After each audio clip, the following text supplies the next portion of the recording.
নমস্কাৰ, মই বিপ্লৱ Bhattacharya. Fat loss বা ৱেট লছ কৰিবলৈ যিসকলে ডায়েট ফ'ল' কৰি আছে তেখেতসকলৰ বহুতে মোক সোধে, ছাৰ কেতিয়াবা বিয়া চিয়া বা পাৰ্টি চাৰ্টিত যাব লগা হ'লে কি কৰিম? একদম চিম্পল কথা, চাওক, সৰু সৰু দুটামান কথা মেইনটেইন কৰিলেই হৈ যায়। আমি আজিলৈকে ঘৰত, আকৌ শুনিব, আমি আজিলৈকে ঘৰত ভাত খোৱাৰ 5 মিনিট আগত চাহ বা কফি খাইছোঁ জানো? নাই খোৱাটো। তেনেহ'লে আমি বিয়া ঘৰত কিয় খাওঁ? বিয়া ঘৰত জেনেৰেলি আমি ভাত খাম বুলিয়ে গৈছিলোঁ, বা আমি বিয়া ঘৰত ভাত খাম বুলি যাওঁ, দুপৰীয়া হওক সন্ধিয়া হওক। কফিটো অপশ্যনেল, কাৰোবাৰ বিয়াততো কফি নাথাকেই। গতিকে যিহেতু আমি ভাত খাম বুলি গৈছোঁ, গৈ পোৱাৰ লগে লগে কফি কাপ দিয়ে। সেই কফিৰ লগত পকৰি এটা থাকে। আমিতো পকৰি এনেও এমুঠাটো ল'ব নোৱাৰোঁ, 5টা 6টা, এক পিচে ল'ব লাগিব।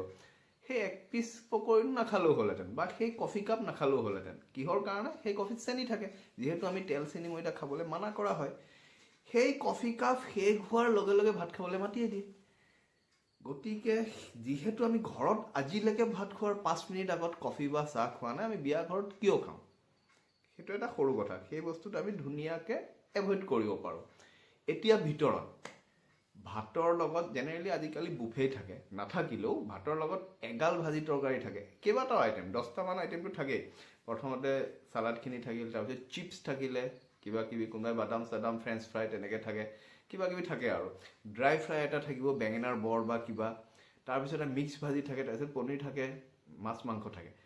চিম্পল কথা, বিয়া ঘৰত গৈ বা কোনোবা পাৰ্টিত গৈ যদি আমি মাছ মাংসই নাখাওঁ, ভাল নালাগে। গতিকে আমি প্লেটখনত এই ভাজি সোপা নলৈ, ফ্ৰেঞ্চ ফ্ৰাই বা অমুক তমুক যিখিনি ড্ৰাই ফ্ৰাই যিবোৰ বস্তু আছে, বা নৰ্মেল ভাজিখিনিও, মিক্স ভাজিখিনিও, সেইখিনি নোলোৱাকৈ খাব পাৰি। ভাত ল'লোঁ, দালি ল'লোঁ, মাছ মাংস লৈ ল'লোঁ। কাৰণ আপুনি যদি ভাজি খাই থাকে, ঘৰৰ মানুহে আহি যদি মাছ মাংস নেদেখে আপোনাৰ প্লেটখনত, এই আপুনি মাছ মাংস খোৱা নাই, কিয় খোৱা নাই, এই ভাইটি দিয়া এনেকৈ ক'ব। কিন্তু আপোনাৰ পেটত যদি মাছ মাংস থাকে, তেতিয়া ঘৰৰ মানুহে আহি পেলাই এই ভাজি কিয় খোৱা নাই লোৱা বুলি নকয় কিন্তু, হয়নে? মাছ মাংসটোত ইম্পৰ্টেণ্টটো বেছি থাকে ফেমিলিৰ মানুহখিনিৰ বা চবৰে। আৰু যিহেতু আমি বিয়া ঘৰলৈ গৈছোঁ, মাছ মাংস নাখালে ভাল নালাগে। আৰু যিসকল ভেজ হয় তেখেতসকলে পনীৰ চনীৰ খাব। গতিকে এই ভাজিখিনি স্কিপ কৰিব লাগে।